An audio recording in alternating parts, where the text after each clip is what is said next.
लकड़हारा और सुनहरी कुल्हाड़ी की कहानी। एक समय की बात है, जंगल के पास एक लकड़हारा रहता था।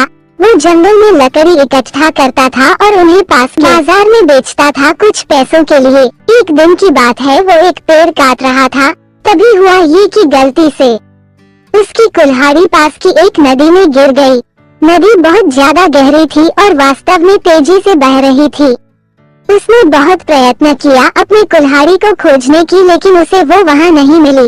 अब उसे लगा कि उसने कुल्हाड़ी खो दी है।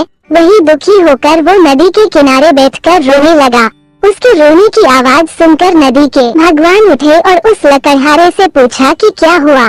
लकड़हारा ने उन्हें अपनी दुखद कहानी बताई। नदी के भगवान को उस लकड़हारे के ऊपर दया आई और वो उसकी मेहनत और सच्चाई देखकर उसकी मदद करने की पेशकश की।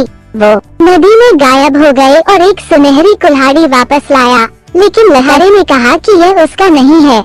वो फिर से गायब हो गए और अब की बार उन्होंने चांदी की कुल्हाड़ी लेकर वापस आए, लेकिन इस बार भी लकड़हारे ने कहा कि ये कुल्हाड़ी उसका भी नहीं है। अब नदी के भगवान पानी में फिर से गायब हो गए और अब की बार वो एक लोहे की कुल्हाड़ी के साथ वापस आ गए। लकड़ी का कुल्हाड़ी देखकर लकड़हारा मुस्कुराया और कहा कि यह उसकी कुल्हाड़ी है। नदी के भगवान ने लकड़हारे की ईमानदारी से प्रभावित होकर उसे सोने और चांदी की दोनों कुल्हाड़ियों से भेंट किया। सीख, इस कहानी से हमें ये सीख मिलती है कि ईमानदारी सर्वोत्तम नीति